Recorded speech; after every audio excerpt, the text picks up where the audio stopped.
Welcome to the first information session for the ACF McKnight Visiting Composer Residency Program. Today, we will be reviewing the guidelines for this program and the application process in the slide room. But before we get into that, I'd like everyone from ACF to introduce themselves, starting with Carolina. Hi, my name is Carolina Heredia. She, her pronouns. I'm a composer based in LA, and I'm the director of programs at ACF. My name is Natalia Camargo. I am a composer based in New York City. I am also the program's associate for the American Composers Forum. Hi, I'm Tim Eigel. I'm also a composer. Use he, him pronouns. I'm based in Minneapolis, and I am the artist support manager at ACF. Great. Thanks, Tim and Carolina. I'll quickly discuss now both ACF and the McKnight Foundation. So ACF's mission is to support and advocate for individuals and groups creating music today that demonstrating the vitality and relevance of their art. We do this by empowering composers, modeling creative partnerships, and advocating for them through storytelling and connections. Working with an ecosystem of artists, programmers, presenters, teachers, funders, and audiences, we frame all of our work with a commitment to racial equity, believing that creating a fairer world for artists benefits all of us. We believe that the cultural, political, and social landscape around us shapes how we create, share, and receive art. We see art making as a profound form of expression and engagement with the world around us, not the objective experience often promoted by Western European traditions. We are interested in supporting artists who intentionally engage with this larger context in their art making, in particular those who have been historically excluded from funded opportunities. Each year, ACF partners with the McKnight Foundation to offer the ACF McKnight Composers Fellowship, which is part of the McKnight's larger Artistic and Cultural Barriers Fellowships. The McKnight Foundation is a Minnesota-based family foundation that advances a more just, creative, and abundant future where people and planet thrive. Established in 1953, the McKnight Foundation is deeply committed to advancing climate solutions in the Midwest, building an equitable, inclusive Minnesota, and supporting the arts and culture in Minnesota, neuroscience, and global food systems. Thank you, Natalia. We're going to get now to the description of the programs. ACF will select 2 music creators for an artistic residency in Minnesota. This program invites artists to respond to or reflect on the unique qualities of people and communities in Minnesota, ACF's and the McKnight Foundation's home state. Artists will design and produce a residency meaningfully integrated with the Minnesota community, and visiting composers spend approximately 30 days in Minnesota over a 18-month period, building relationships and working on projects. I want to highlight that new work may be part of the residency, but it is not required. The focus of this program is on the exploration of an artist within the Minnesota community. ACF will award 2 residencies of $10,000 in unrestricted funds, travel support to up to $3,000, and consultation time and resources from ACF during the period of the residency and beyond. And now Natalia will give us some examples of how ACF supports awardees during and beyond the program's duration. Okay, so as an awardee, if you let us know about your events, we can promote them on our social media channels and website calendar. We have included past ACF awardees in several of our other events and programs, such as our Immigration, Identity, and the Art series through NEA's Big Read. Several ACF awardees have been interviewed, reviewed, featured, or have written articles on ACF's multimedia hub, I Care If You Listen. You'll find this eligibility in the guidelines and also in the application. You have to check all the boxes in order to be eligible. You must live outside of Minnesota, have a U.S. Social Security number or U.S. tax ID, such as an ITIN. You are beyond early practice and have sustained experience in your discipline. You demonstrate achievement, commitment, and high-level proficiency in music creation practice. You have not received a McKnight Artist Fellowship within any artistic discipline in the last 5 award years. So recipients of like 2020 to 2024 McKnight Fellowships in any discipline are not eligible. 2019 fellows are become eligible this year for the awards.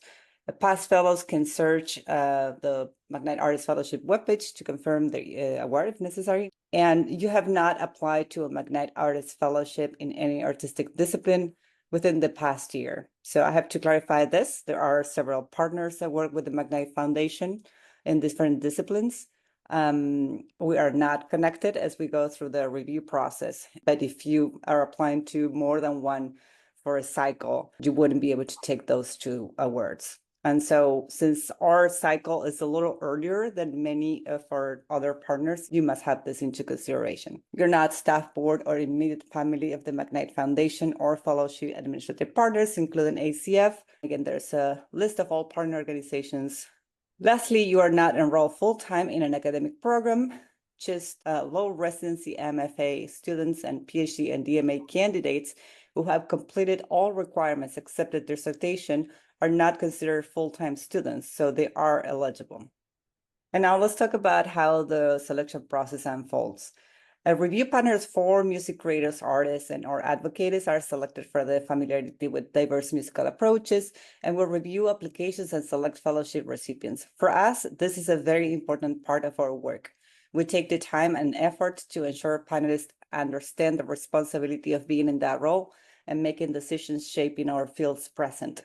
We ensure they are equipped to engage with a pool of applications from a wide range of creative practices, aesthetics, and cultural contexts. We do not ask them to attempt to avoid biases, which is impossible for human minds, but rather to recognize and acknowledge them. We nurture conscious work by panelists as individuals and as a group, guided by detailed guidelines, scoring systems, as well as agency and flexibility in the process. Natalia will provide some more information about the process of selection of panelists. Thank you, Carolina. We are currently in the process of selecting the panelists for this year McKnight programs. Once we have confirmed all of the 4 panelists, we will share their names publicly on ACF's website and social media channels.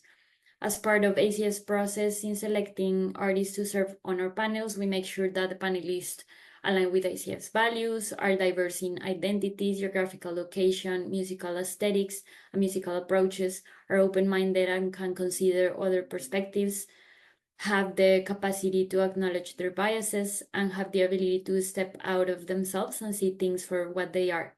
As part of the review process, ACF staff will pre-screen your applications as soon as we are able to, and we will notify you of any issues with your application and allow you to resubmit your application if it's necessary. So it is to your benefit if you get your applications in early. We cannot guarantee that we can give applicants who submit close to the deadline this opportunity due to time constraints. After that pre-screening process, then the actual review process starts, and we have 2 main phases. The phase 1 is independent review, in which the panelist assess each applicant individually and score them based on the 6 evaluation criteria that we'll share later. Panelists at this point would only listen to up to 5 minutes of work sample 1. And just as data, about 50% of the applications will be passed on to the next phase. This is based on combined scores and a review of the list by the panelists. The phase 2 is when the panelists are coming together and listening to applicants' music together. They're having conversations in which they will make comparative judgments about each applicant. There are 2 rounds in this second phase. The round 1, the panelists will adjust scores on the key evaluation criteria as needed and select 10 to 15 applications to proceed to the next final round. At this point, the panelists will revisit work sample 1, this time collectively. And if you wish for the panelists to listen to different sections of that same work, you can indicate alternatives a few times for this review stage. It always has to be up to 5 minutes, and Natalia will explain more once she shows the sample application. The panelists will listen to up to 10 minutes of work sample 2 and work sample 3 if applicable. This may sound a little confusing. It probably become more clear as we get to the next section. And in round 2 of the phase 2, the panelists will provide an overall score only and select the 2 awardees, alternates, and honorable mentions. At this point, the panelists will revisit all work samples as needed. And just to mention a few past curators, we had Pascal Deboeuf, Mary Prescott, J.E. Hernandez, Andrea Reynolds, Maria Chavez, Texu Kim, Inti Figues Bisueta, and Matthew Evan Taylor. The ACF staff members who oversee the McKnight Fellowship programs do not contribute to the decision-making process or the selection of the McKnight Composer Fellows. The role of the staff is to provide clarity for the review process and to ensure that the panelists review and discussions proceed following the program guidelines. As I mentioned before, this is a key evaluation criteria. We think this is very important information because, as I explained before, the panelists are specifically looking at these points in your application to score them, especially in the phase 1 independent review, but also throughout the whole process. The panelists will be scoring the specific aspects of your application, although other aspects may come up in conversations, especially if your application moves forward to further stages of the process.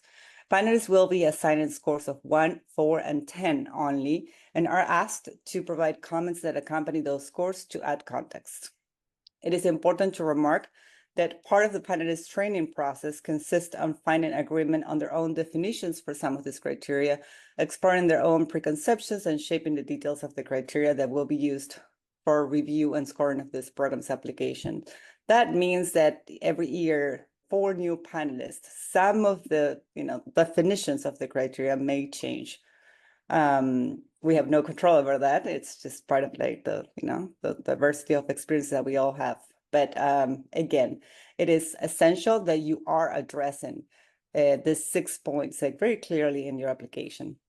The first criteria is residency proposal as a general category, and it has 3 points: creative potential, imagination, and effectiveness of the proposed project, technical proficiency necessary to achieve the desired results as proven by previous experience and work samples, the anticipated value of the residency project for both the composer's artistic work and the ensemble and/or designated Minnesota community.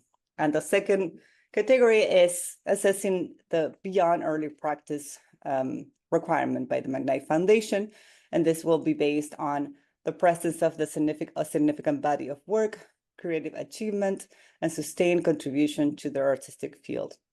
And now Natalia will walk us through the actor application and provide with some examples that will give you an idea of the flexibility you have to express yourself and present your art and your proposal.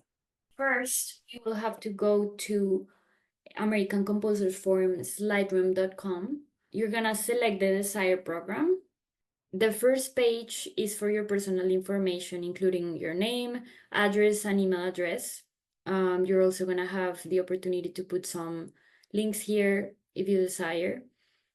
The second page confirms your eligibility based on the criteria that Carolina already mentioned. If you have received a past McKnight award, you are required to specify that here. And again, it's important that you check all of the boxes to be eligible. Moving on to the next page, there is a project proposal section. The project should include a description of your residency goals and planned activities while you are in Minnesota, including your interaction with the community you've chosen, why do you seek to work in Minnesota, an explanation of the anticipated value of the residency for you and that community, innovative or unconventional aspects that set your project apart, and any other information that you would like to present to the review panel. Additionally, you'll include past experiences that have prepared you for your residency, and then we're gonna have a list of potential organizational partners in Minnesota or types of organizations that you might like to collaborate with for this project. On the next page, we're gonna have the work samples. There are 2 sets of work samples here in the application process. It's gonna be work sample 1 and work sample 2. For work sample 1, you're gonna have to upload 1 or 2 excerpts from your work, totaling no more than 5 minutes. You'll have a description for submitting work samples, which describes the variety of files and links that you may upload. You have to remember to make them accessible until February 1st, 2025, so they're gonna be able to access. Okay, for this example specifically, I included a Vimeo link and a PDF score. If you'd like to create the unlisted links so that your samples are not visible publicly and only visible to the panelists, instructions on how to do that are going to be on ACF website or the program's guidelines. It is required that you specify the queue times. So to let the panelists know which portions of the work they should watch or they should listen to. For this example specifically, I specified here they should listen to these sections.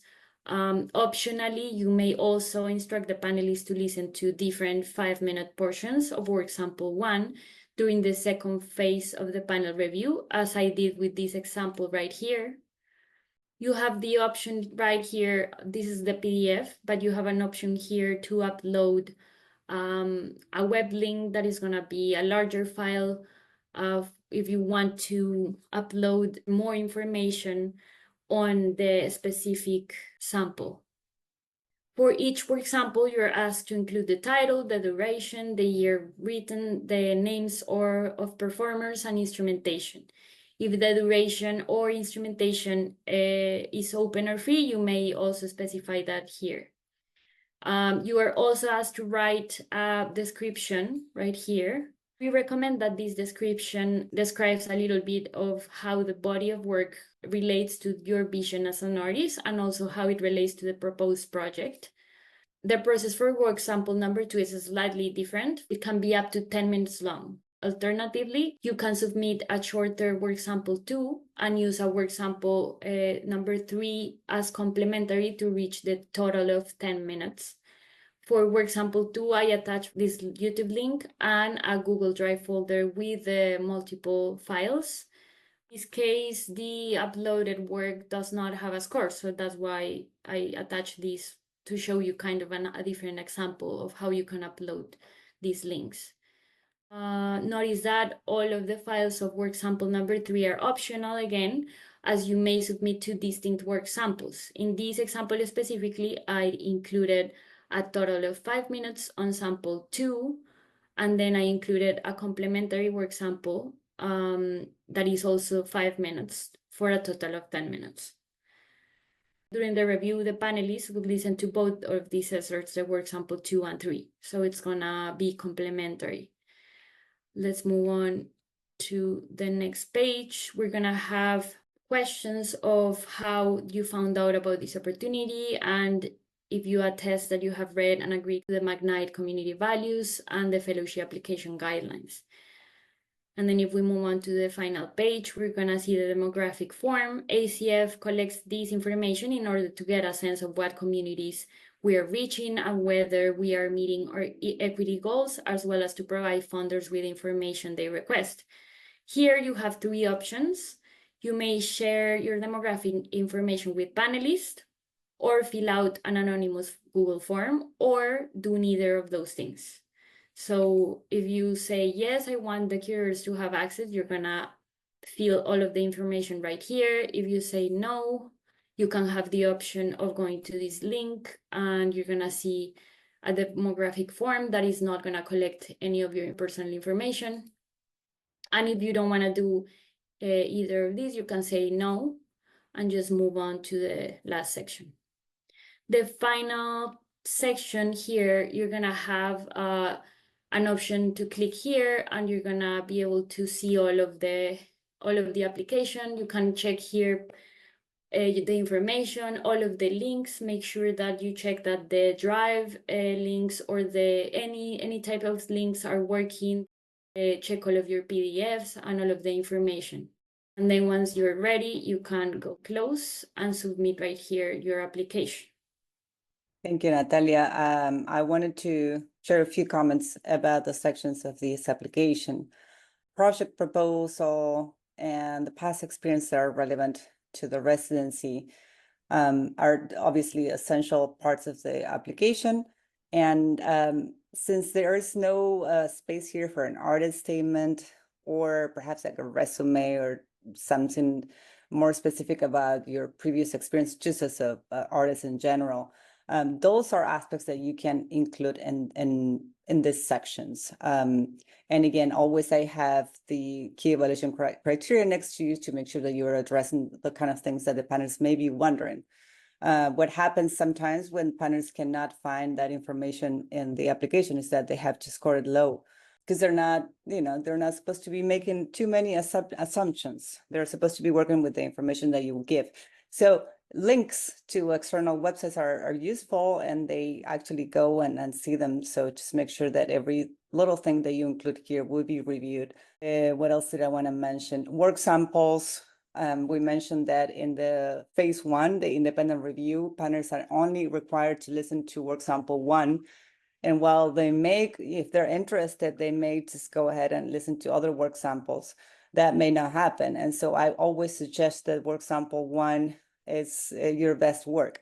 What happens with this program is that if your best work is completely unrelated to your proposal, then you may want to make a statement in the description of the work saying, this is why I'm including this, and I'm providing complementary samples that will be more related to the proposal and the other work samples. And then lastly, about the demographic information, several purposes for that form, as Natalia mentioned. Some of them is to understand how we are engaging with our community, what kind of efforts may be required, but it also serves your own application, especially if your proposal is related to working with a specific community. Something that the panelists, and if that's how your proposal is shaping, then the panelists will most likely wonder, how are you related to that community? And so in that case, it really serves your proposal to include that demographic information and to give panelists access. Again, completely optional. You can choose any of the 3 options. Thank you, Carolina. Okay, so the panelist decision will be announced in January 2025 on I Care If You Listen, ACF's websites, and social media channels. Before the announcement, ACF staff will notify all applicants on the results of applications via email. In these emails, we will also give you information on how to book the 15-minute feedback sessions on the applications, where we will give you any comments that the panelists may have had during the review process. This will be done through a Google Calendar appointment page. We have a deadline for applications that is October 29, 2024 at 11:59 p.m. If you start your application before this deadline, you will have a 24-hour grace period to submit your application. If you do so, you can use this grace period, and you must submit your application before October 30th, 2024 at 11:59 p.m. After this, we will not accept any applications, and there are no exceptions. If you would like a one-on-one consultation on the application, you can email me to ncamargo@composersforum.org. And we will also upload the recording of this session as soon as it's ready, and we will have the presentation available as a PDF for your reference. Both of these will be accessible on ACF's website. Please let us know if there is anything from the presentation that needs clarification, or if you have specific questions about a proposal you may be thinking of.